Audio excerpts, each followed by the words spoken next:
Tes, am I audible? Apakah saya terdengar suaranya? Ya, terdengar. Kita mulai pukul berapa? Pukul 10, Prof. Oke, sebentar lagi, 1 menit lagi ya.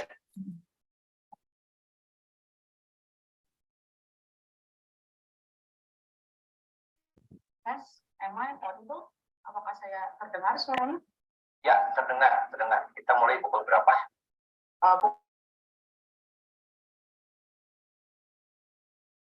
Pukul 10 ya, kita mulai ya.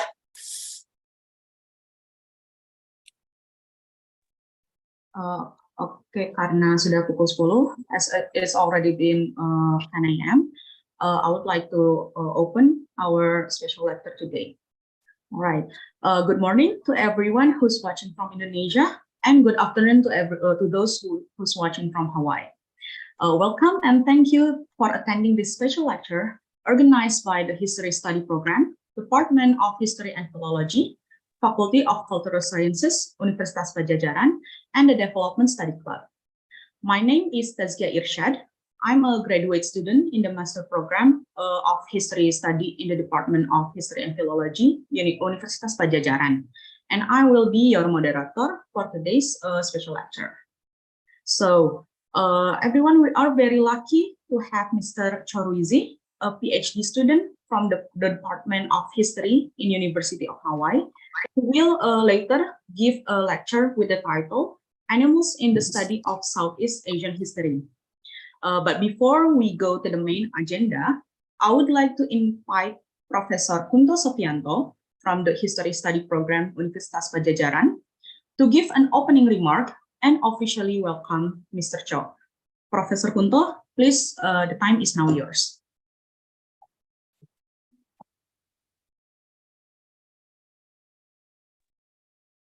Okay, thank you very much, Tazkia, for the time was given me to open the program today.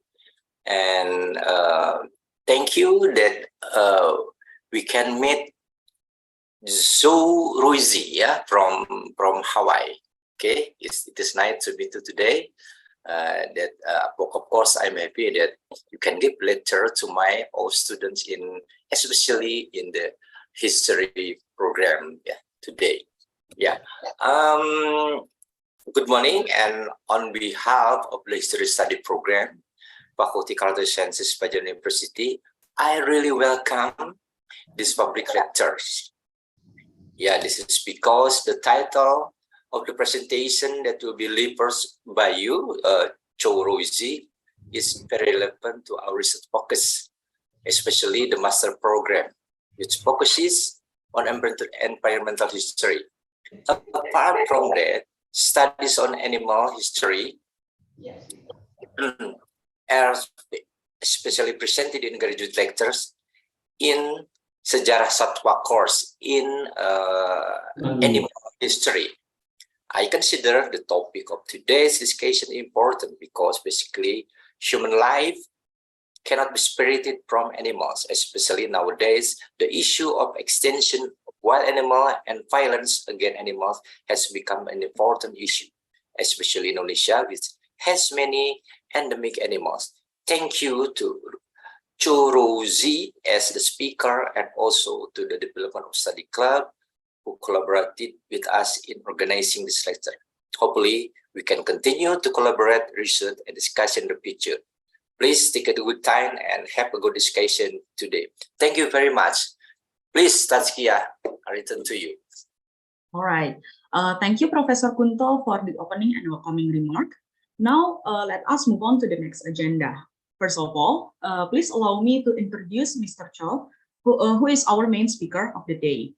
So, Mr. Choo Ruizhi got his Master of Arts and Bachelor of Arts degree from the National University of Singapore. And in 2019, his master thesis on the Fisheries Department of British Malaya won the Wang Gungwu Medal for the best master thesis in the Social Sciences/Humanities category. Prior to his doctoral studies, Mr. Choo was an associate research fellow at the S. Rajaratnam School of International Studies, where he conducted research and analysis on the history of Singapore's national security. So he is currently a PhD student in the Department of History at the University of Hawaii, and also a graduate degree fellowship awardee in the East-West Center. Okay, so I see that Mr. Ruizhi already in the room with us. So Mr. Choo, would the contact person told me that that we could call you Mas Ray. So I just want to make sure. Could we call you Mas Ray? Yes, Saskia, Mas Ray is perfect. Thank you very much. Yeah. All right, Mas Ray. I hope that I didn't mispronounce your name before. Not at all. That was very good. Thank you so much. Yeah. Thank you. All right, so without further ado, let's welcome Mas Ray to present his lecture about annual study of Southeast Asian history. So Mas Ray, please, now the time is yours. Thank you very much, Saskia, and also thank you very much, Professor Kunto, for your very generous comments. Good morning, everyone. Selamat pagi semua, and selamat sore dari Hawaii. I'm very sorry I can't make this presentation in Indonesian. My Indonesian is just sikit-sikit, so I have to make this presentation in English. Give me a moment. Just let me. I realize I need to share my screen. Okay. Can you all see this screen? Just give me a moment to start the slideshow. Sorry, can you all see the screen? Taskia, are you able to see this? Yes, we can see it. Okay, can. All right, so then maybe I'll start my presentation.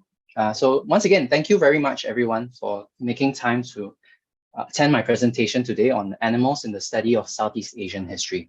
Now, of course, I have to qualify that my presentation is really reflections from Singapore. I'm going to share with you some of the research I actually did in the past few years on animals and their interactions with human communities in Singapore.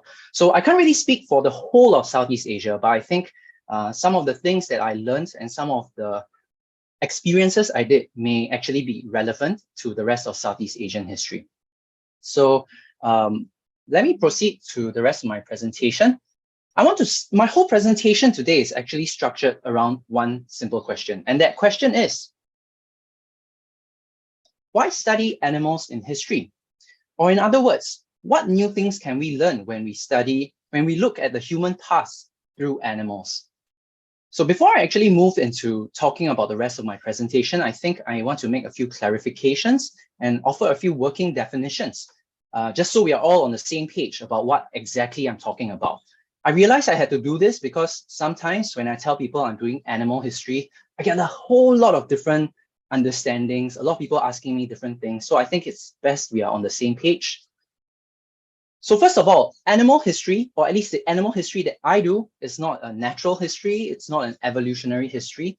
It's not a question of, perhaps how this elephant evolved over thousands of years or millions of years. That kind of question is better answered by dinosaur scientists or biologists. And unfortunately, I'm not a dinosaur scientist. I'm not a biologist either. And I'm also not trying to speak for the animal. I'm not trying to get into the mind of the animal and try to tell you the feelings of this elephant when it was trying to do this headstand, right? I think that kind of question, again, is not a question historians necessarily can answer. It's a question perhaps for philosophers. And I'm not a dinosaur scientist. I'm not a philosopher. I'm just a student of history. And what I'm particularly interested in is the interactions of humans with animals in a very specific time and place. And today, that specific time and place I'm talking about is basically the Malayan Peninsula and Singapore in the 20th century. So starting from roughly the 1900s onwards. And I am very interested in, basically, the research question I always work with is, what new things can studying animals show us about human communities that other kinds of histories, maybe political histories or diplomatic histories, cannot show us? When we study how humans have interacted with animals, what other aspects of the lived experience of people in the past can we see from these examples? So I hope that gives you a sense, and I'm very sorry if anybody tuned in today hoping to listen to a dinosaur scientist or a philosopher. This is just a history presentation, unfortunately. So I'm going to try to answer this question about why study animals in history through three parts. So my presentation will be segmented into three parts. I will first start by talking about myself. I know Taskia gave a very, very nice introduction for me, but I think I want to give you a bit more depth into the kind of things I used to do and my research background. And that, I think, flows very neatly into the next segment, where I will talk about my research, some of the animals that I actually studied in the past few years. So my master's thesis, where I looked at fisheries, British Malaya, and the development of colonial science, but also a history of the Singapore Zoological Gardens and how it was connected to the idea of Singapore as a nation and how Singaporeans themselves thought of nature. So just to give you a flavor of what I mean when I talk about studying animals in history. And finally, I will close by going back to the question we actually started with, which is why study animals in history? And I don't think there is one correct answer. As I said, I will just offer reflections and thoughts, and I'll be very, very happy if you all have other thoughts about this. So I was talking to my friend the other day, Reza, who actually was Mas Reza, who very kindly invited me to speak today. And we were just saying, you know, the mark of a good presentation is when there are a lot of questions during the question and answer segment. So I really look forward to some of the questions you might be asking later on as well. And please ask away, and I'll be very happy to try my best to answer the questions you might have. So I want to go on now to the first part of my presentation, where I'm not usually comfortable talking about myself, but I think it's important just to give you a context of where I'm coming from. So previously, my academic background, I actually did my Bachelor of Arts at the National University of Singapore. I also did my Master of Arts at the National University of Singapore. I was very, very lucky. The only reason why I decided to do my master's there was because they had a scholarship and I applied. And I realized, you know what, I love reading about these strange things that I find in the historical sources. And I guess I didn't mind research, and I was very lucky to be awarded a small scholarship to continue doing that. So when I was in NUS, I actually did an honors thesis, which is about, I think, 10,000 to 15,000 words, if I recall correctly, on the history of the Singapore Zoo. And when I went on to my master's, I actually did my thesis on the Malayan fisheries and colonial science. I didn't continue studying the zoo because I think that was enough zoo for me. But I managed to find a collection of annual reports in the NUS library about Malayan fisheries and the colonial fisheries department in that time. And I thought that was very interesting. And so I developed my thesis from there.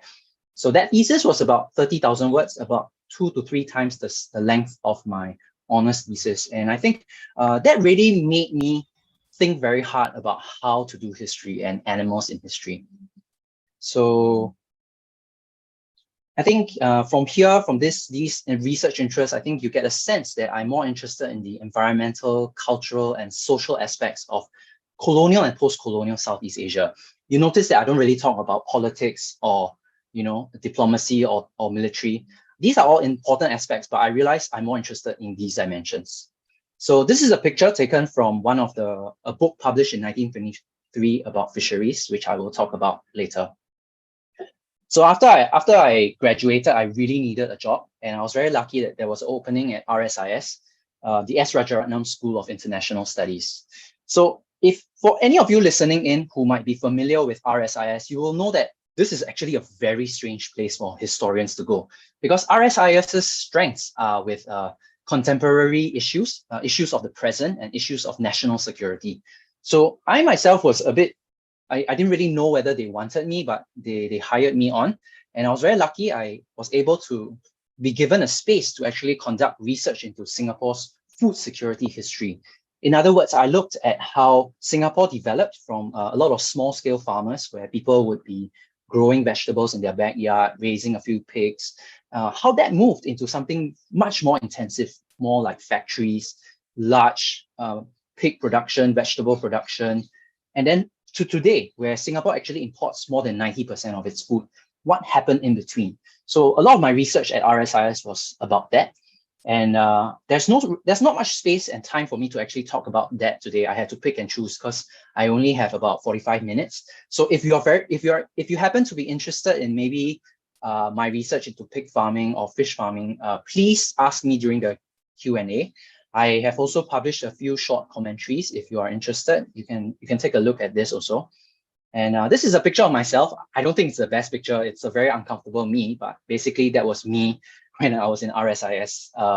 You have to look very professional because it's national security. So that was me. And now I'm sort of back into academia, looking at something that is a bit more academic, a bit more more focused on the past rather than the present.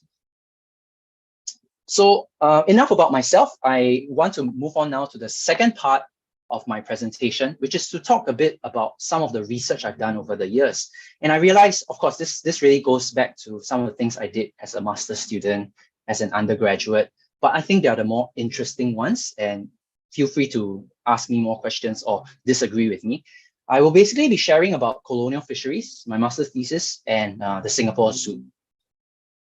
So I'll start with talking about what I actually learned and shared about colonial fisheries. But sorry, all throughout my presentation, I hope you will bear in mind this question we started with. Why study animals in history? What value can we get when we study animals in history? What new things can they show us? So I'll start with my master's thesis. This was the title of my master's thesis. It's called Making Fish: Empire, Experiments, and the Fisheries Department of British Malaya, which I think captures most of what I was trying to focus on when I was doing this topic and what I was trying to argue. So Making Fish is really the main character in this story was basically the Fisheries Department of the Straits Settlements and Federated Malay States. Now, Straits Settlements and Federated Malay States, it's really a big mouthful, but in other ways to understand this term is actually basically just British Malaya. And British Malaya meaning that this was basically the territories that came under the British sphere of influence. So if you see this picture on the screen, right, you will see the colored Federated Malay States, Perak, Pahang, Selangor, and Negeri Sembilan. These were the Federated Malay States. And the Straits Settlements were the smaller territories in pink. Places like Penang, Singapore, Malacca. And this basically was the jurisdiction or basically where colonial administrators made most of the decisions when it came to governance. So the Fisheries Department of this British Malaya was actually very much worried about. The Fisheries Department was actually set up in 1923 to actually look at how to improve the quantity and quality of the fish that was being caught and sold and marketed and consumed throughout these territories. And one of the reasons they were very concerned about this was because if you actually think about it, everyone eats fish, regardless of race, language, or religion. Everybody eats fish. There is no religious or cultural prohibition against fish. And it's actually one of the cheapest proteins at that point in time. And if you know anything about British Malaya, if you're familiar with the history of this place, you will know that there were a lot of migrants coming from both the Nusantara, but also South Asia and South China. They were all coming here to work on tin mining and rubber planting. So there were a lot of people. There was suddenly a huge population spike, and you needed to feed these people. And the cheapest way to feed them protein was usually fish. So because of that, the colonial government was looking at ways in which to increase the amount of fish that could be sold, that could be caught and also sold. So the Fisheries Department, how it went about trying to do this was to actually conduct a lot of experiments. They tried to borrow information from different networks in the global sources of information, global sources of scientific expertise on fisheries, fish experts, basically. But they also tried to go down to the kampong. They went to local fishermen to ask them, can you teach us a bit more about fish? Can you show us how to do this? So they were learning both from a global network of knowledge, but they were also going down to the villages to learn from local traditions of how to catch fish, how to preserve fish, and also how to raise fish, because they were so desperate, they didn't really know what to do. So they were looking at anything that they could to increase, as we said, the amount and the quality of the fish that could be sold and eaten. So basically, I guess you can say that I was studying the people who were studying Malayan fisheries. And so the Fisheries Department actually introduced a lot of new technologies as a result of their investigations. They looked at ways in which to preserve more fish. They introduced things like refrigeration and canning, which sounds a bit strange to us, right? Nowadays, we take it for granted that whenever we buy fish from the fish market, we would just put it in the fridge. But there was a time in our recent history, less than 100 years ago, where fridges didn't exist. You didn't have canned food. This was completely new technology. And they were trying to introduce this to British Malaya at this point in time. And one example of this, one of the pictures I managed to find in the National Archives of Singapore was this picture of the kembong. So this is not a fish. I know you might know kembong as a fish, but this was the boat owned by the fisheries department, and it was named the kembong. And so the kembong would actually go all along the Malayan coastlines, visiting fishing communities to try to introduce these new technologies to them. Because I think, as many of us might know, right, you might have new technology, and this might be very, very efficient and useful technology, but convincing people to use them, teaching people to use them is a completely different issue altogether. So the fisheries department was actually not only introducing new technology, but trying to persuade local communities to use them as well. So the other thing that the fisheries department actually did was try to learn more about freshwater aquaculture, fish farming, in other words. So one thing that the department noticed was that a lot of Chinese fish farmers were in Singapore, and they were actually growing things like the Chinese carp. So here's a picture of fishermen taken in, I think, post-war Singapore, but it sort of applies. They realized that a lot of these fish farmers were importing thousands of fish, baby fish, and then growing them in ponds. And they were thinking, you know, if we can learn this from the Chinese, we can expand this to the rest of Malaya. And how do we do that so that we can feed more people? So they realized that they had to learn from local communities as well. It wasn't just some bule, you know, sitting in London thinking up an idea. They actually had to go around and ask people. And sometimes people didn't want to tell them. So they had to find ways around that as well. So as a result of that, I decided to name my thesis Making Fish, because this was the first time in Malaya's history in which basically a colonial agency had gone down to local communities and developed new understandings of fish. They were making fish understandable to European and Western science.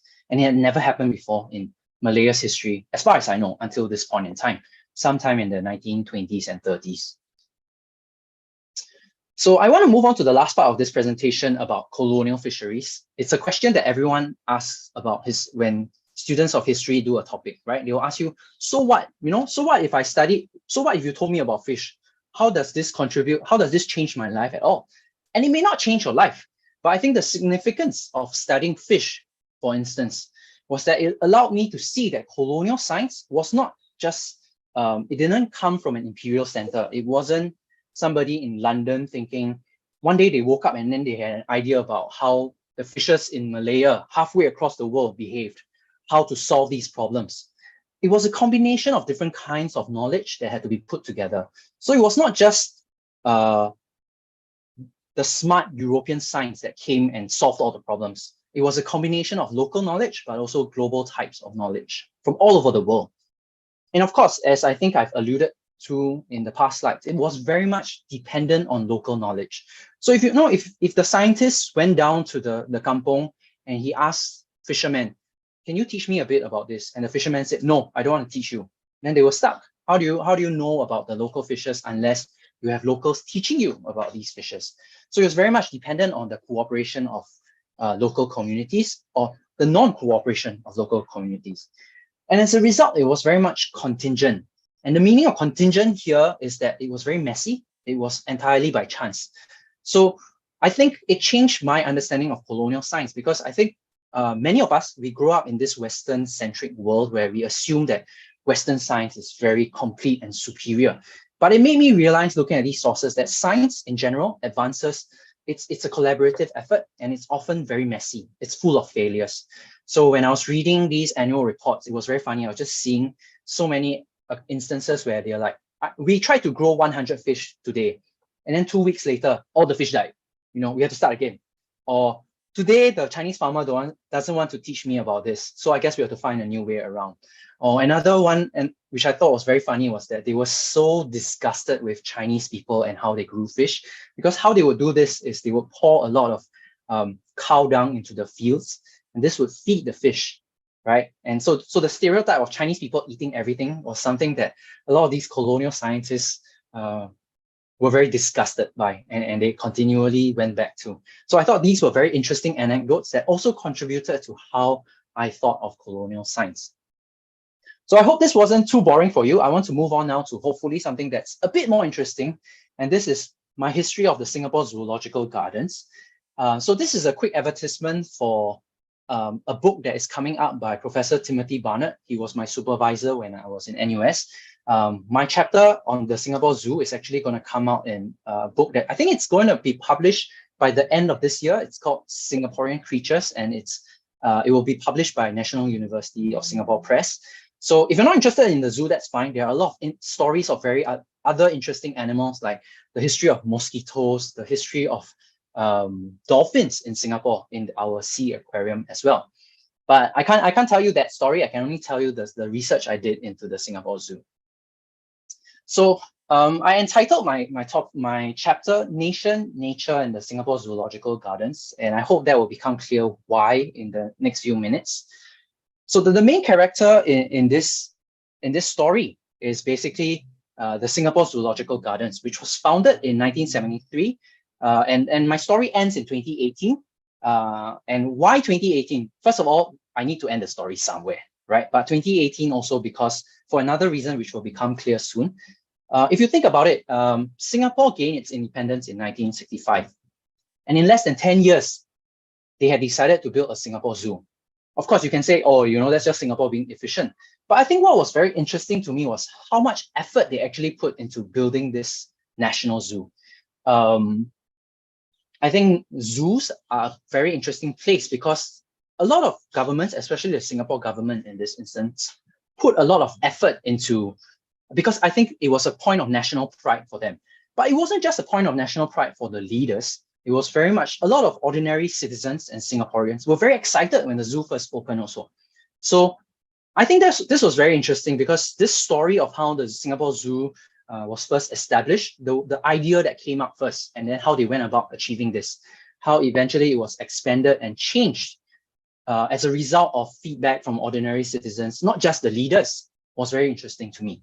And of course, it's very interesting, this picture in itself, right? The man who is shaking hands with the orangutan, just to be clear, the man is the one on the right, the orangutan is the shorter one on the left. This is Goh Keng Swee. He is the founder, not the orangutan, the man who is shaking hands is Goh Keng Swee, who was one of our founding leaders in Singapore. So I love these pictures and these stories because it's so strange. When you think of Singapore, it's futuristic, it's, all these assumptions about Singapore, but you also have these strange moments like this. So the question is, how do you tell the story of the Singapore Zoo? One way, of course, is to tell the story of the elites. You tell the story of the smart leader who sort of had this idea, the rich person who sort of paid for this idea, or maybe the history of how these spaces were expanded, how the zoo got richer, got more prosperous, and they brought in more animals. And, it made a lot of money. That can be one way to tell the story. Sorry, traffic outside. That can be one way to tell the story. But I thought a more interesting way for myself personally was to tell the story through animals.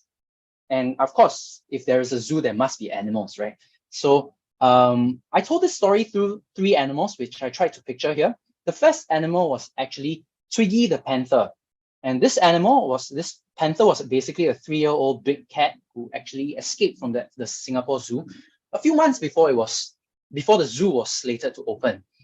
And you might think that Singapore is top security, high security, and very technological. But Twiggy the panther was on the run. She was a fugitive for nearly 11 months. They sent in the army, they sent in the policemen, they hired hunters to go and comb the forests of Singapore, and they couldn't find Twiggy. So for 11 months, there was a panther loose in the city of Singapore. And of course, if you can imagine, right? Imagine there was a lot of excitement amongst ordinary Singaporeans. In the few kampongs that were still in Singapore at that time, in the 1970s, there were reports of a lot of the men going on patrol to make sure that this panther wouldn't eat the chickens or attack the children.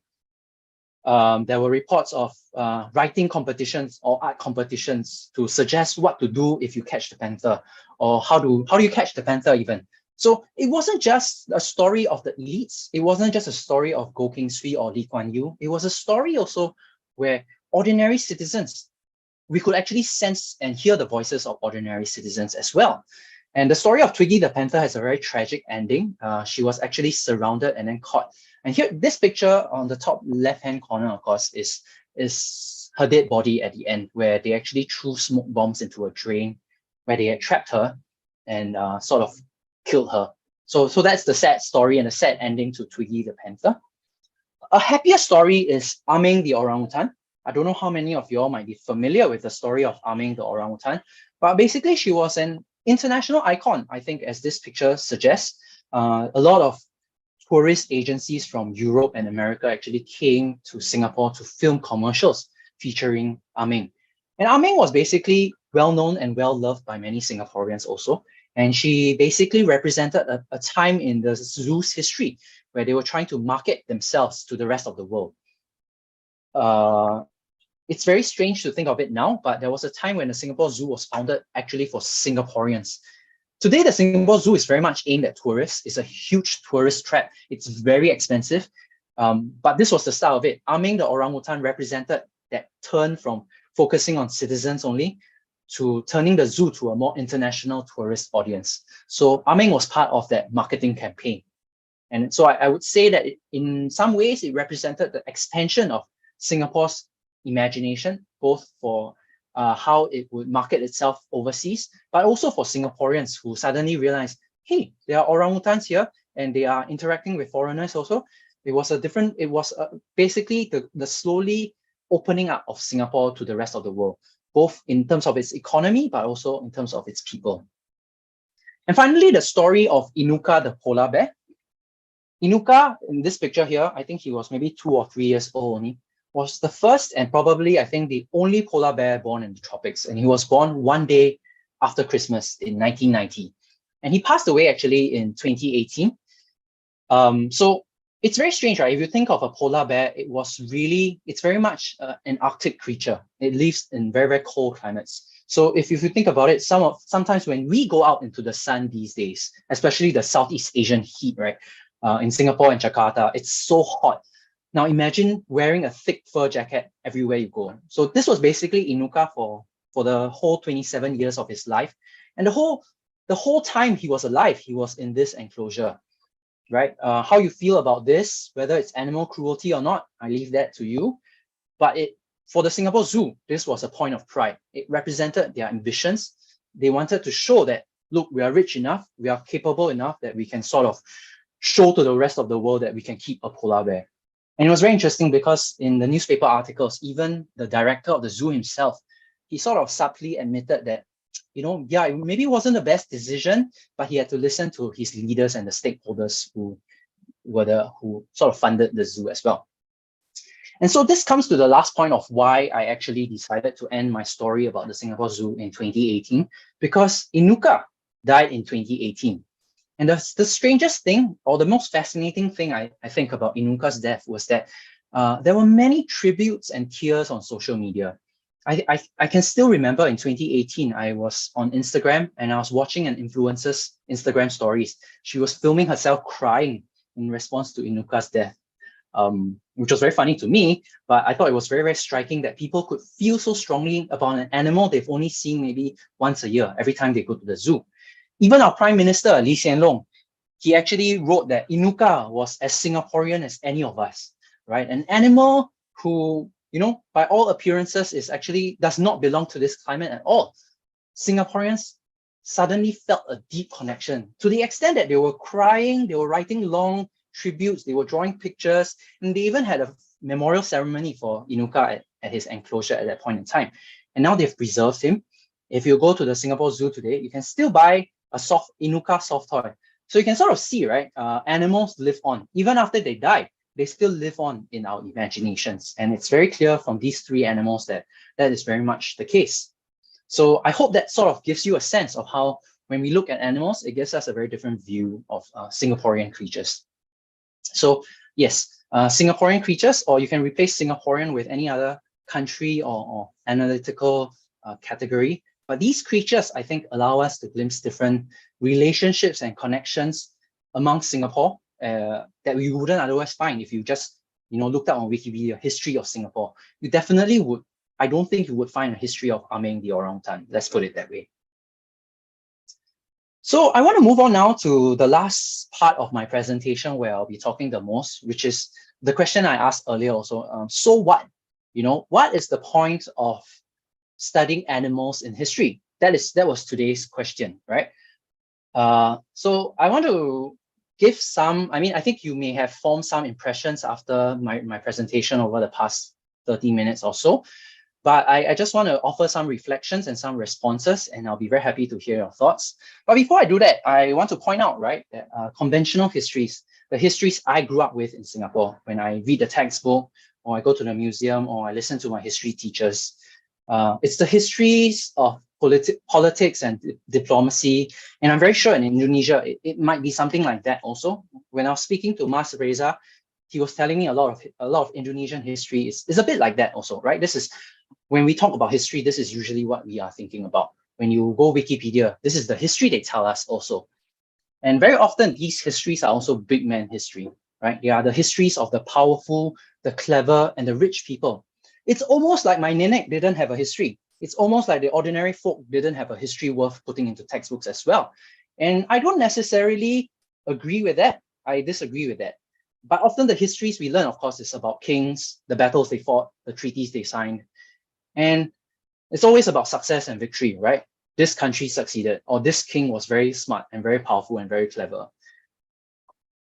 Yeah, and that, I think, the Singapore story by Lee Kuan Yew is a great example of a history or a biography that is all about big men and clever.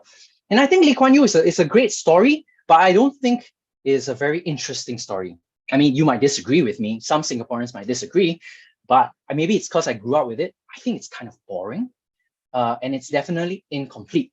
It is the story of maybe the top 1% of society. What about the 99%? Or what about the other percentages and the other people in the past? Because it definitely can't be just about important people, right? So I think animal history or maybe social histories allow us an insight into other aspects of the past. It allows us to look at other characters, whether you're talking about this elephant or you're talking about Inuka on his deathbed.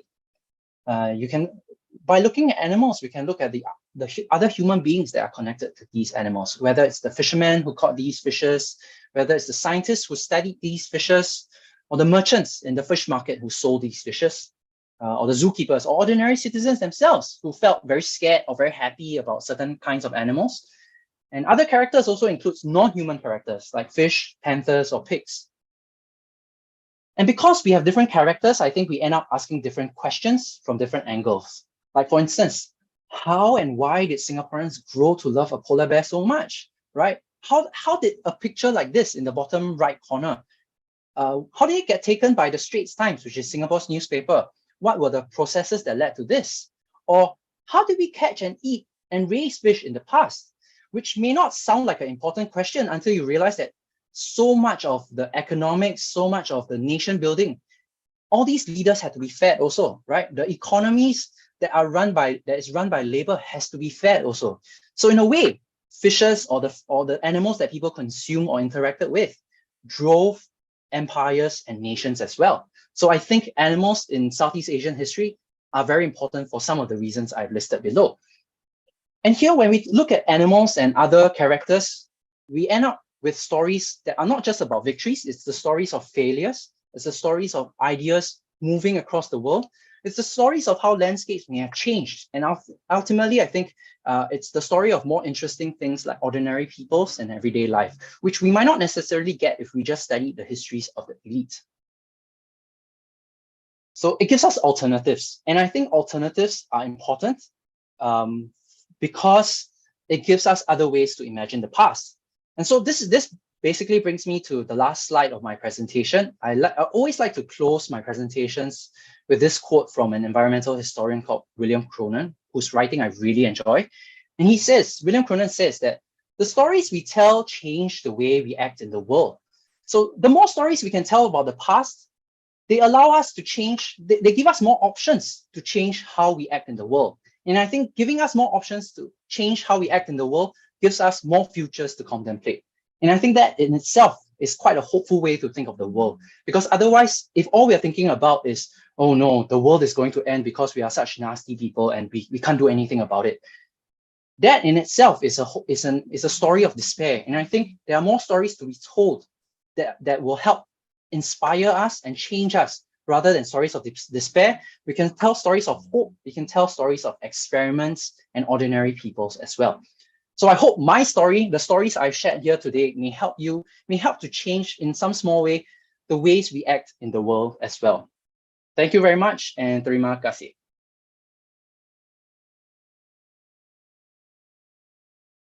All right.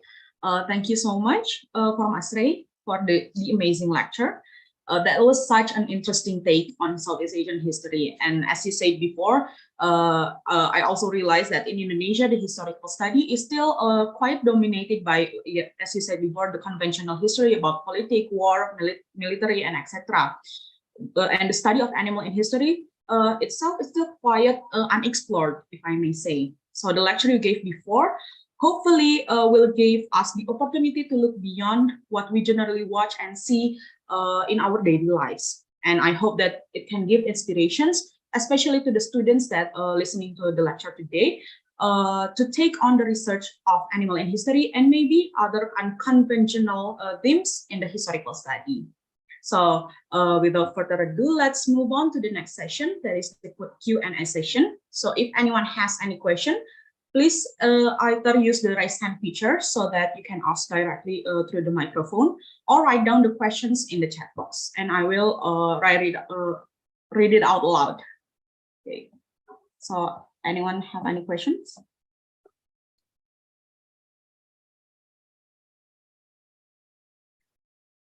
Oh, right before that, Mas Ray. So do you prefer the questions being asked in English, or is it okay in Indonesian? If you ask in Indonesian, I will need your help, Taskia, to help me translate. Yeah, if that's possible. Thank you so much. But totally okay, but just need your help to translate. Yeah, of course. Of course. Thank you. Kalau ada yang susah memakai bahasa Inggris, nanti bisa aja pakai bahasa Indonesia. Nanti akan saya bantu untuk menerjemahkan ya ke bahasa Inggris. So, is there anyone want to ask?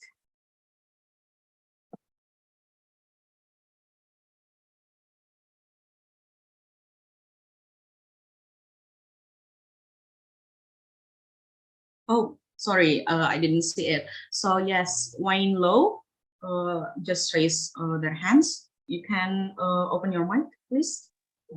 Hi, can you hear me? Yes. Hi, thank you so much, Ruizhi, for the sharing. I myself am a student of literature from NUS. And this is something that I'm concerned, This has to do with something that I'm concerned with, specifically within eco-criticism. And I think you talked about this in that concluding segment about why history is important. That history has something to say about, fighting this pessimistic or despairing narrative of human annihilation. How do you think environmental history has like a similar role to play in not just sort of combating pessimistic stories of sort of eco-collapse, but also like in some way is complicit in illustrating these same stories? That was clear. Should I answer this, or will we take more questions first? It seems that the other need times to ask questions, so you can just answer it right away. Okay, sure. Thank you so much, Wayne. That's a great question, and this is a question I've actually thought about a lot. So correct me if I'm wrong. How I understand your question is the role of environmental history in combating these maybe stories of this narratives of despair, but also how environmental history may be complicit in these narratives that are maybe perpetuated or spread by maybe nation states or corporations. I think that's a great question, because I think ultimately at heart, histories are stories, right? Environmental histories. Oh, sorry, just correct me if I may not have gotten your full question, but I'll answer my interpretation of what you asked. I think one way in which environmental history can change or maybe contribute in some small way is to tell stories of people trying. I think it's very easy in this day and age. I personally experienced this myself, these feelings of there's nothing we can do, these problems are too big, how do we actually change that? I think environmental history gives us a broader view of maybe how things have ended up where they are. And because it gives us a broader view, it gives us a sense of maybe people who have taken action against that in the past. Not necessarily in the context of global climate change, right? But maybe at a time where things were changing for them. There was a crisis, there was an ecological crisis, and how did people respond to that? And when we read more stories of people acting rather than just not doing anything, just sitting down and crying, I think, or even if we read stories of people just giving up, right? I think it gives us better examples of what to do. It expands our library, our imagination, our libraries of options and alternatives. So in that same way, I think it's sort of maybe complicit in that, very much so, because for the most immediate reason, right? Environmental history comes from a very Western tradition. So in a way, it sort of uses a lot of categories, and it's sometimes used, maybe it sort of can lull people into complacency also. And I think what I wanted to say was that sometimes historians can give meanings to the past that they sort of tell, but ultimately it's also the meanings people take away from this. And I guess I was thinking of Ursula Le Guin, who is actually a science fiction fantasy writer, who says that I just tell the story, but how readers, the shape of that story, what meaning people take away from it is not necessarily within my control. So maybe I think that is I don't necessarily have a full answer to that, but I think that's what I've been reflecting on when I think about the meanings of histories and stories in general. So I hope that answers your question in some way. Yeah, thank you. It totally does. And I love the mention of sort of eco-literature as sort of being part of, this canon of stories, not just histories and things that are more sort of based on fact, but literature and literary imaginings as well. Thank you so much. Yeah. Thank you for that great question. Yeah. Right. Thank you for the question. Next, there is one from Adi Marjuki, the chat box. So what are the challenges and problems in writing a history of animals? Well, I think first of all, it's just finding these stories of animals. And I think I had to be very resourceful. I just wanted to say thank you for this great question, because this goes to the heart of, I think, how I became a better historian or a better researcher, because I simply couldn't find some of these sources. And really, when I tell you my story now, it sounds like I had this all planned out years ago. I wanted to do a history of animals. But honestly, if you told me this when I was in my undergraduate, I'll be like, are you crazy? How will you even find sources of animals in history? So I think when you're doing this relatively non-conventional histories, you have to be a bit more resourceful and imaginative. Where are you going to find these stories? So I had to go to newspaper reports, or maybe advertisements in these newspapers, these old newspapers, laws, and maybe the kind of letters that government people were writing. It's different, right? If you wrote a military history, that whole set of sources is there for you, right? In a way, that sort of makes you complacent. But I think the challenges with writing a history of animals, first of all, is the sources. And of course, I think the other one is about, I've gotten this question about, how can you tell it from the viewpoint of animals? What is the agency of the animals involved? What are the feelings of the animals involved? And I have to say, I just feel like I cannot answer these questions, honestly speaking, because that sort of veers into philosophy for me. So these are just off the top of my head, that is some of the challenge and problems. The other challenge, I think, that is most in my head these days is who is going to hire me when I finish this. Is that going to be relevant to some of the concerns and questions today? And I guess that is most on my mind, whether this would be relevant or engaging to people. I personally think so, but I think I need to find more reasons for that. Yeah. Right. Thank you for the answer and the questions. And the next one in the chat box, I saw from M. Ferdian. The first question would be, I tried to translate it. So he's interested in the direction in which the study of animal in history will take on in the future. And then what are the themes that, in your opinion, could be explored further, especially in the study of animal in history? Okay. Very good questions. Thank you so much. I have to say, I don't know the direction in which animal history will go. hopefully it will grow bigger in Southeast Asia. I have to admit, the only reason how I even thought of doing this was because my supervisor wrote this book called Imperial Creatures, looking at animals in colonial Singapore. And that's when I realized, wow, you can actually do that. And actually other people have written about this, of course. There's, I think, Peter Boomgaard, who wrote about a history of tigers, frontiers of fear in Indonesia. There's also Robert Cribb, who wrote about the history of orangutans, I think, wild men from Borneo.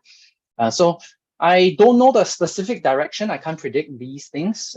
It's not my job as a student of history to do that also, but I definitely hope that it will grow more. And hopefully with a talk like this, we will have more platforms where people who are interested can share their ideas. Sorry, what was the second question? The second one is, in your opinion, what are the themes in the study of animal in history that could be explored more or further? Oh, right. Yes. Okay.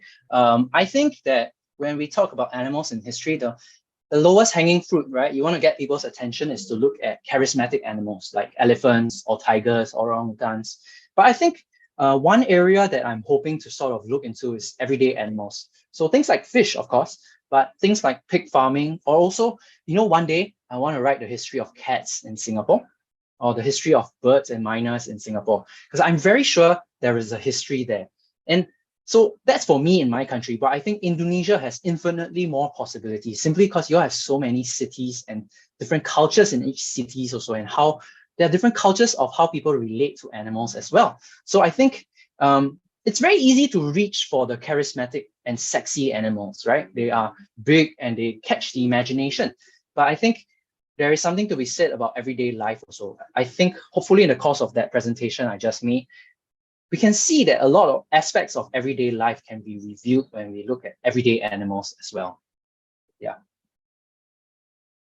Okay, thank you. So she actually has a second question, but I think that it's already been answered in your previous answer, because he asked about where would you find the sources for the research, but you answered well, right. For example, in newspaper and such. Okay, right. Maybe just to add quickly to that is also oral histories. I think it's important to interview people. I used a bit of oral histories. Singapore has this oral history archive where they interview people, some people also, and sometimes you get people, completely unexpectedly, they'll be talking about pig farming, or how they farm pigs and their feelings about having to close down pig farming. Yeah, so definitely oral history is a very important place to go also. Yeah.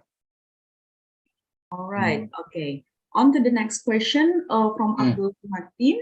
On the topic of the Singapore Zoo, why do you think some animals were given the mascot status over others? So that's a great question, and I have an equally weird answer to that. Twiggy, just to clarify, right? Twiggy the panther wasn't a mascot. She was just an escapee that the Singapore Zoo was just forced to have to acknowledge because there's a panther loose in the city. But with respect to arming, there's a very interesting interview with the director of the Singapore Zoo where he said that actually we didn't want arming as the mascot. She was kind of a sour-faced, She always looked like she don't like people.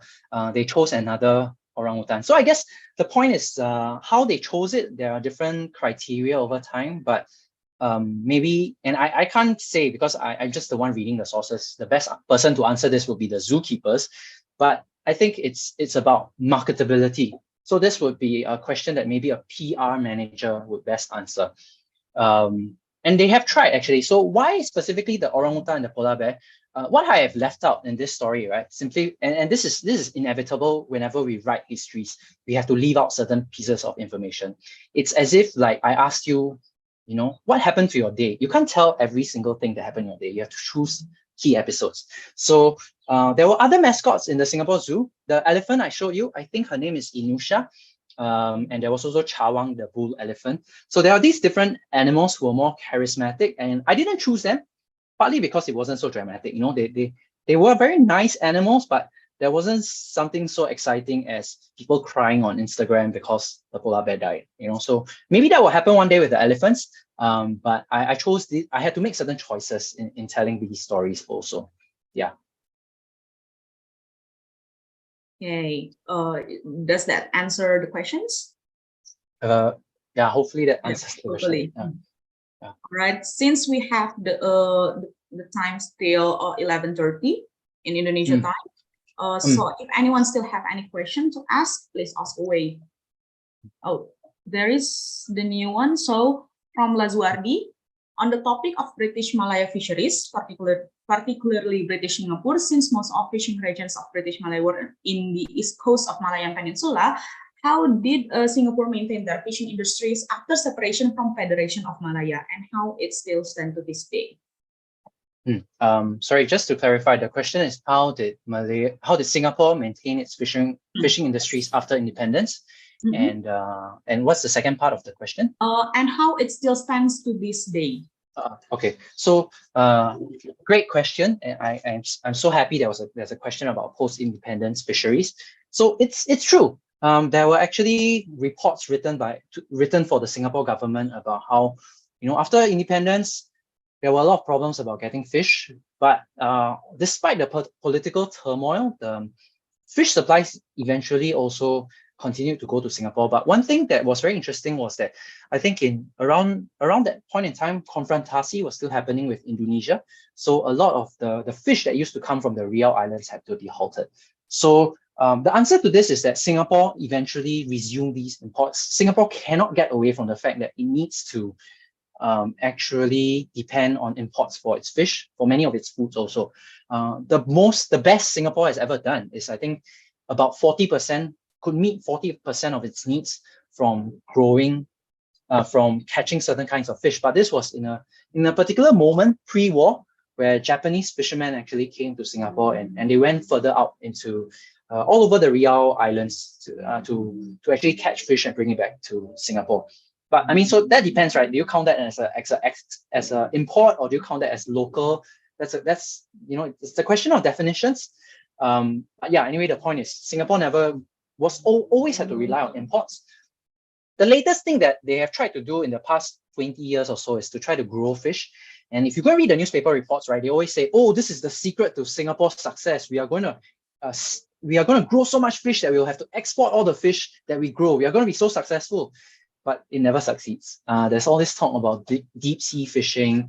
And I think that sort of has accounted for no more than maybe 5 to 10%. They are trying to, upscale it even today. I don't know how much you all have been following Singapore news, but I think in 2020, there was an announcement, or 2019, where they said Singapore will meet 30% of its food needs by 2030. And so part of that was to sort of increase the technological applications of growing fish, more high-tech ways to grow fish. And that has been mixed. The success has been mixed, to say the least. Yeah. All right, thank you for the question and the answer. So there was someone who raised their hands. I saw. Okay, so Krisnaldi, you can just open your mic and ask. Hello, am I audible? Yes. Okay, so hello, Mas Ray. My name is Krisnaldi, and I'd like to ask you a question, particularly about the introduction of fish canning and canned fish along with it. As someone with a keen interest in military history, I have read somewhere online about the invention of canning that originated in the Napoleonic War. If I'm not mistaken, canning was invented as a way to preserve food so it could reach the front line or stored within ships for months to keep the food from going bad. So the French only utilized canned food minimally. So seeing that the invention of canning was originally invented for military purposes sparked a question within myself. That is, did the British Army ever consider putting canned fish as a way to feed their soldiers and sailors? Considering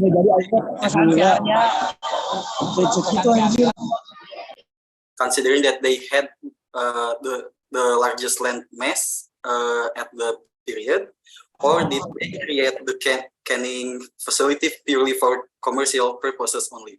Thank you, sir. Okay, thank you so much, Krisnaldi. Hope I'm pronouncing your name right. That was cool. I never knew that canning was actually developed in the Napoleonic Wars. I know nothing about European Napoleonic campaigns. I just know about it in the textbook. So that was quite cool. Regarding your question about whether, if I'm correct me if I'm wrong, did you ask about whether there were plans to equip British soldiers with canned fish in Malaya? Was that your question? Yes, that is my question. Okay, are you referring to the British forces in Malaya, or are you talking about the British Army in India, for instance? Yes, I was referring to the British okay. Army in Malaya.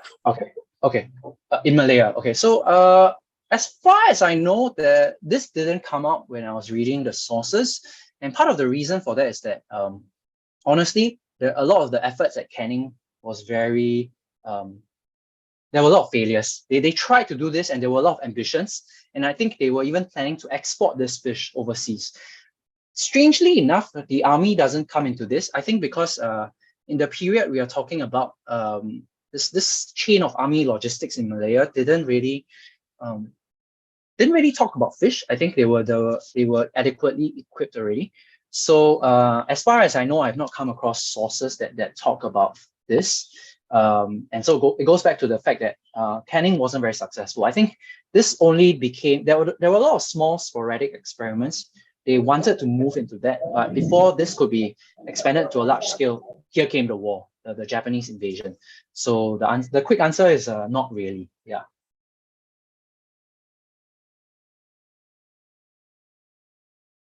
All right. Did that answer the question, Krishnali? Well, yes, it did answer my question. Thank you very much, sir. Okay, great. Thank you. All right. So is there anyone want to ask? Because we still have like 30 minutes left in time. So there is still a lot of time to ask and discuss. Yeah, maybe even if you don't have any question, maybe you want to discuss, want to share something with Mas Ray. Would that be all right, Mas Ray? Sorry, can you ask that again? Yeah.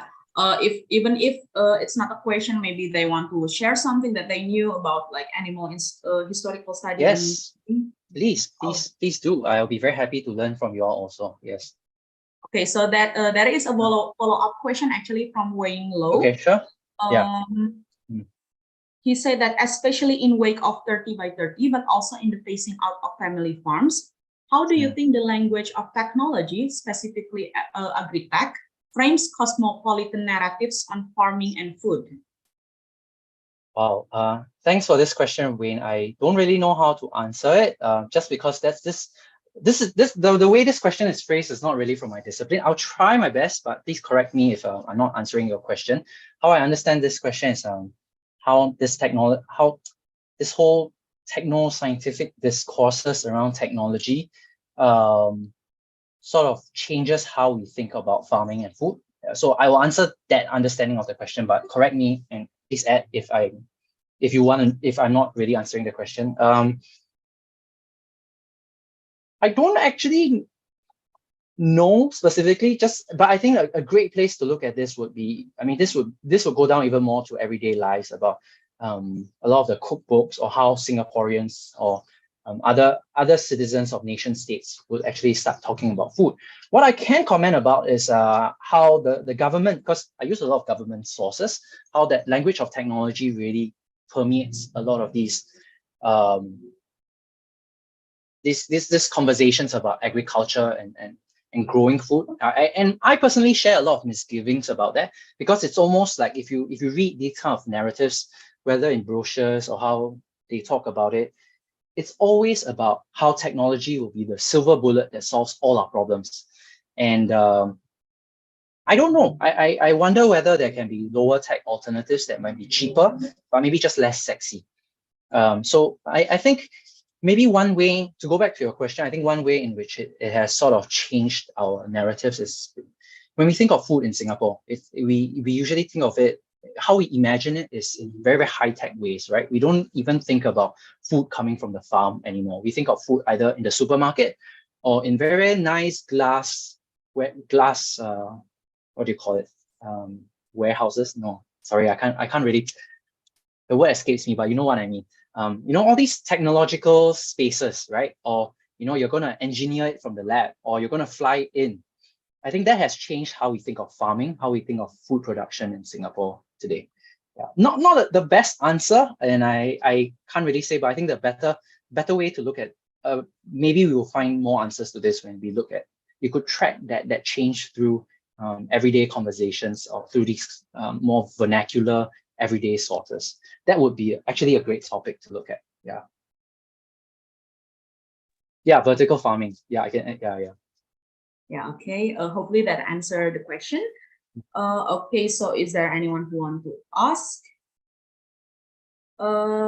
If I may, I have a question, Mas Ray. Yes, please. Would that be Please okay? ask, Okay. yeah. So Yeah, of this is course. actually quite out of topic, but still in the scope of talking about animal in history. But since we talk about animals and that you came from Singapore, could I ask if you have researched anything on the origins of Singapore name, since it has singa on it? But as far as I know, there is no wild lions in the Southeast Asia except the one in the zoo. Yeah. Yeah. So it's almost like if you follow this story, it's almost like Singapore was named after a mistake, right? That's how I used to wonder about it. But I think I mean I myself haven't done the research on this, but it was always in my mind, was like, is the name of my country a mistake? Did Sang Nila Utama see a different animal? And I think the more convincing explanation for why Singapore was named Singapore is because when Sang Nila Utama set up his kingdom here, right, it was more linked to the intentions, his ambition to set up the lion throne, right? And if we know anything about Buddhist cosmology, was it Hindu Buddhist cosmology, we'll know that lions occupy a very central place. It's a bit like how when we think of China, it's always the dragon throne, right, with the emperor.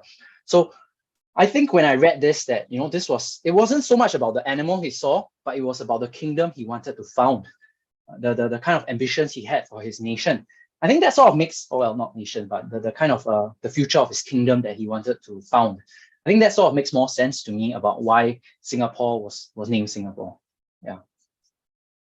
But I also wanted to add, if anybody has any questions, not just about animals, but just about doing history in Southeast Asia, I would be very happy to take these questions as well. Yeah. All right. Thank you very much, Mas Ray, because it's always on my mind, like why Singapore been named Singa while there is I'm so glad. Yeah. I'm so glad I could help you with this question. Yeah. Thank you.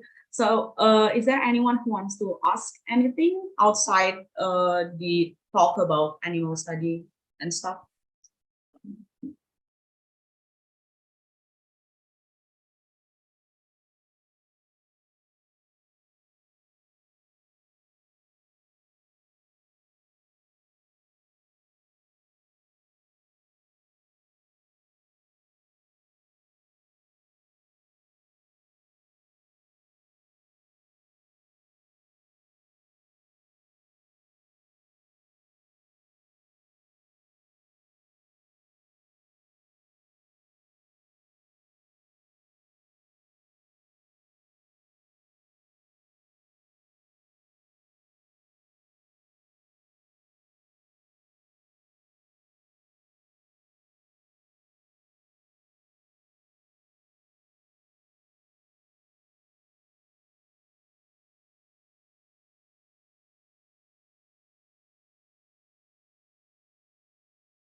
Okay, so yeah, we still have about maybe 20 minutes left. So it's still very okay if anyone have any question. And Masri already said that, oh, okay, Wayne Low raised his hand again. So yeah, sure. Open your.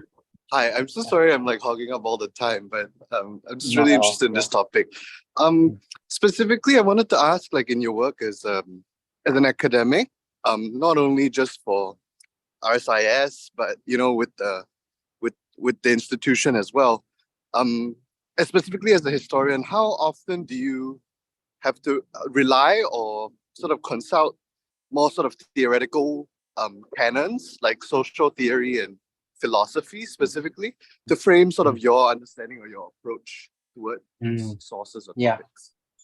That's a great question, Wayne, and thank you so much for it. I struggle with it all the time, and I think I realized that history, there is a lot of scope to be to be different kinds of historians. I initially struggled with this because I mean, I think you can sort of tell I'm not really comfortable with theoretical frameworks.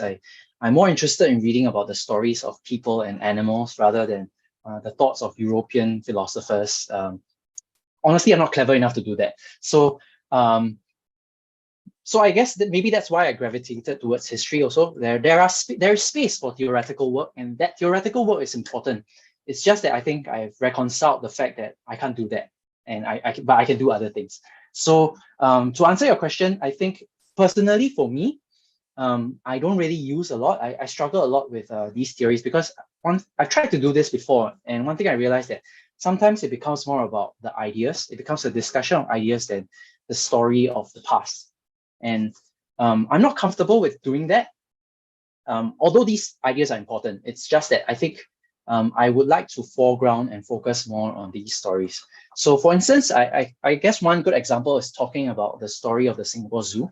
If we think about the zoo as a space, right, it's very easy to start name dropping Foucault about all these spaces. My friend recommended me to use the idea of heterotopias.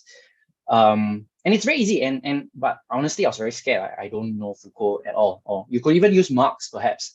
But I think I made this conscious decision to focus more about the stories of the animals and the peoples, because I think that was more important to me.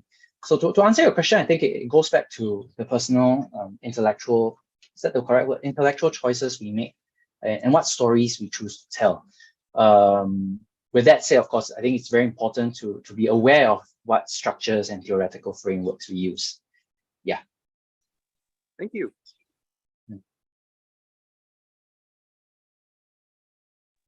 Okay, thank you for the question and answer. Okay, so I will ask again if anyone have any questions. That's it.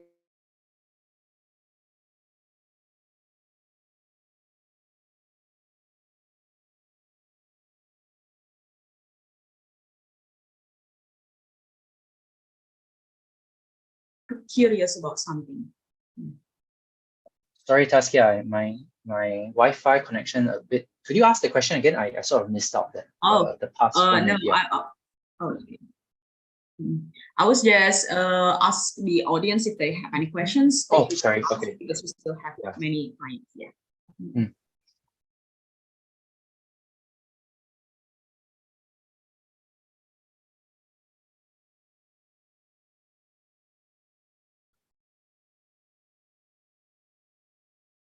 Maybe I just wanted to add also, like, if anyone's shy, or maybe later, if the question occurs to them, there's a very important, there is a question that you may want to ask later, or if you want to connect with me, I would be very happy to continue this conversation.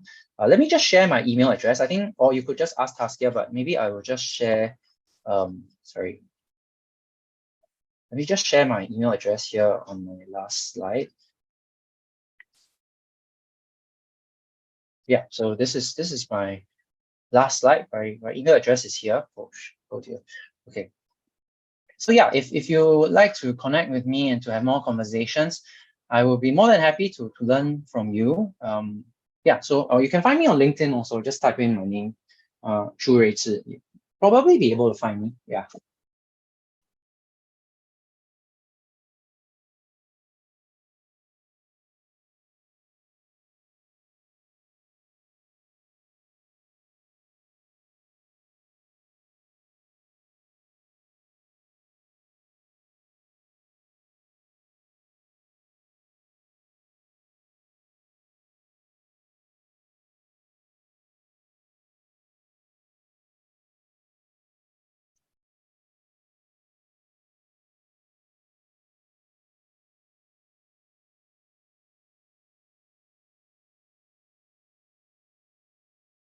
Okay, so Mas Ray, there is a question in the chat box, but it's in Indonesian, so I will try to interpret it right now. So in pandemic, there were a lot of talks about like the correlation between animals and human and environment, because maybe when the pandemic happened, humans don't go out too much, and then the animals and the environment, they kind of like maybe terobati, yeah, something like that. And then the discussion about humans and animals always go side by side with the discussion about capitalism. But the thing that you talk about is really related with the discussion about colonial history. So the question would be, would there be another animal in history discussion or themes that will be much contemporary than the colonial talks or something? Maybe they want to ask about your idea about other themes that is much more recent than old. Yeah, I am very sure that there are many conversations about contemporary. Are you asking about maybe contemporary history? Or sorry, more recent history? Yes, Or are we even still history, right? Yes. I can't think of any at the moment. You're right to say that a lot of it is tied to histories of colonialism. And I mean, I can't say I know many just because my area, as you've seen, is very much in the colonial period. But I mean, just to go back to that, my supervisor's book on Singaporean creatures is one example of that. But I'm sure if you looked around, if you just look at histories of animals, that might be something, there must be something out there. I just don't know enough about the literature yet. Yeah. All right. Hopefully that answered your question. Probably doesn't, but yeah, I can't answer this question, unfortunately. Sorry. Yeah.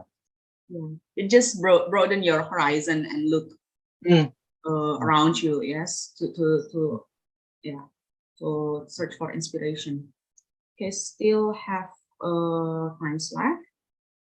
Just like what Mas Ray said before. Kenapa? Oh yeah. I just see it. Okay, so Pagani, you can just open your mic to ask the question. Okay. Can you hear me? Yes. Okay. Thank you, Tazkia, and hi, Ruizhi. I mean, it was very fascinating presentation, and I really enjoyed the way you present this subject. So I have a quick question regarding your thesis subject, the fishery department. I mean, is there any story about the concurrence or even the tension between the Western and local knowledge in fishing technique? It's like the same story that happened in the mining Esther and Sevilla had studied. So your question is about the tensions between these different knowledge traditions, is it? Or... Yeah, more like.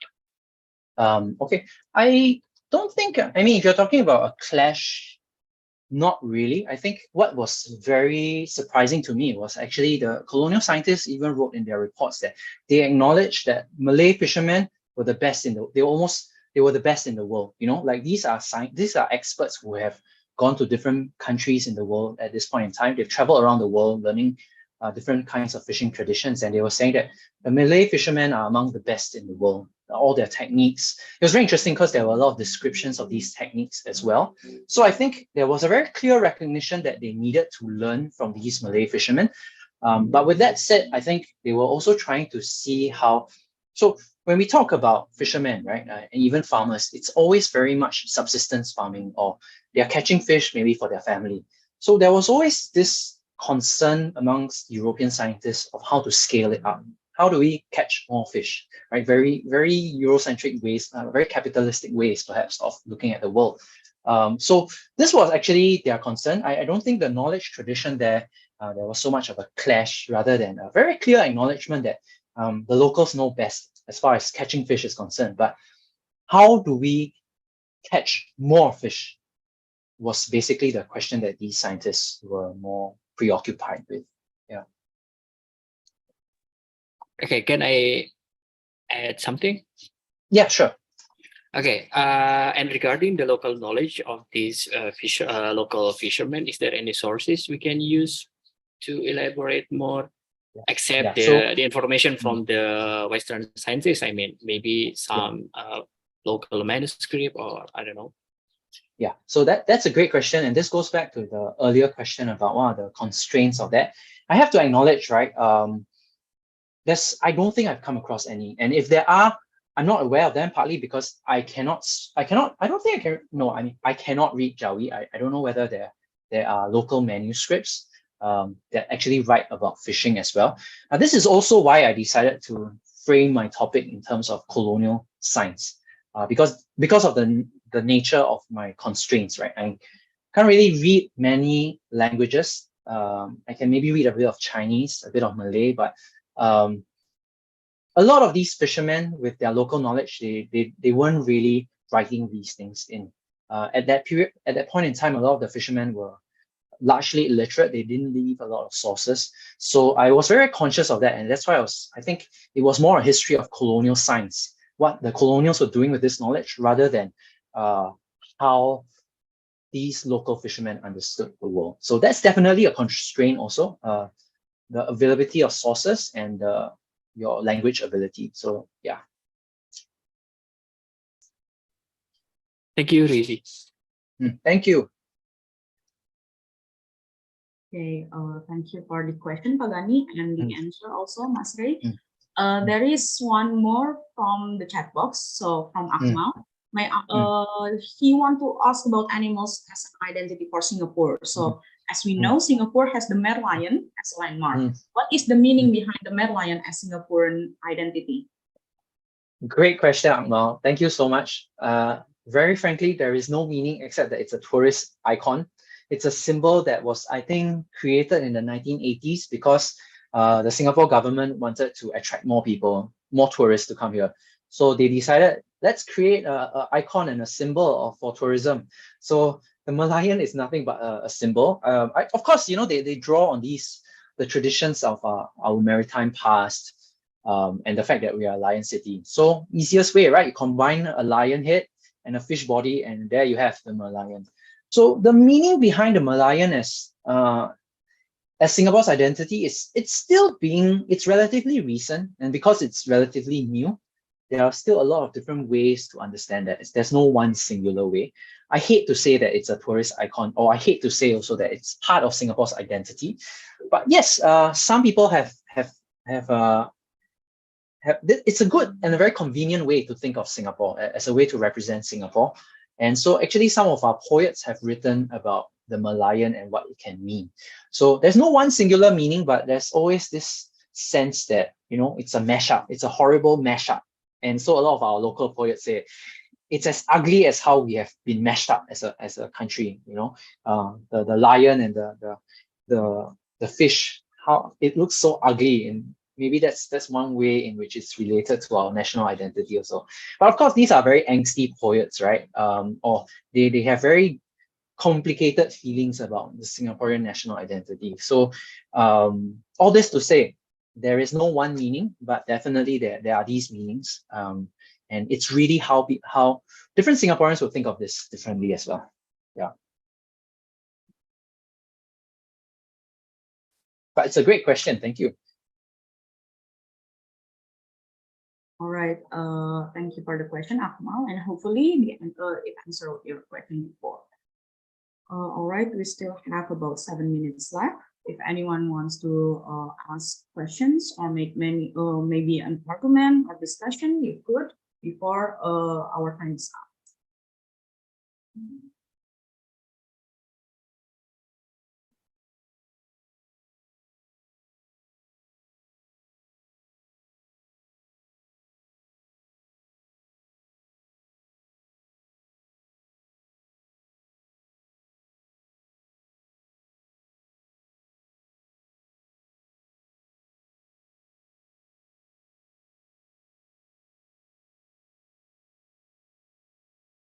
Okay, so I noticed that there is Professor Timothy Barnard from NUS, if I'm not wrong, and here in the room with us. And if I'm not wrong, that Professor Barnard has already wrote many writing about like animal history and things like that. So if Professor Barnard maybe want to give some arguments or some words, maybe you could just open your mind if you want. This is not for me. This is Ruizhi's time and not my time. And so this is really just an opportunity for me to see where his work is right now. So I think he's done a very good job.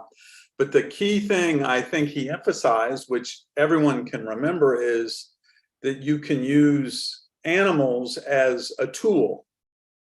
You can use them to study aspects about the history, the communities, and other aspects of society. As he pointed out, you have very different sources, but they give you a very different perspective beyond big men, beyond military, beyond other things. And that makes it richer. I mean, my original research has always been in Indonesia or in Malaya, but I feel I can tell the stories in a better and richer way if I use environmental approaches, such as through stories of animals or through plants. Excuse me. And so that way it's a different approach than we're normally used to, but I think it gives us new tools. Otherwise, this is Ruizhi's time, and I give him that time. Thank you so much, Prof. And it's good to see you again. Good to see you too. All right, thank you, Professor Barnard, and we are very honored to have you in the room today. And so we have about 4 minutes left. I think that marks the end of our discussion, yeah, Mas Ray? Yeah. Because there's only a little bit time left. Yeah. So thank you for everyone who's been joining us today. Thank you, Mas Ray. Thank you very much for the interesting and amazing lecture about the animal in history. And thank you too for the history study, Universitas Padjadjaran, and also the development study club that organized the event today. And also before I close the event, I have a message from the development study club that maybe you should follow them in Instagram. I will put the username in the chat box. Please wait a moment. Okay, so that is a typo. That is the Instagram from for Development Study Club that organized the event today. Excuse me, wait.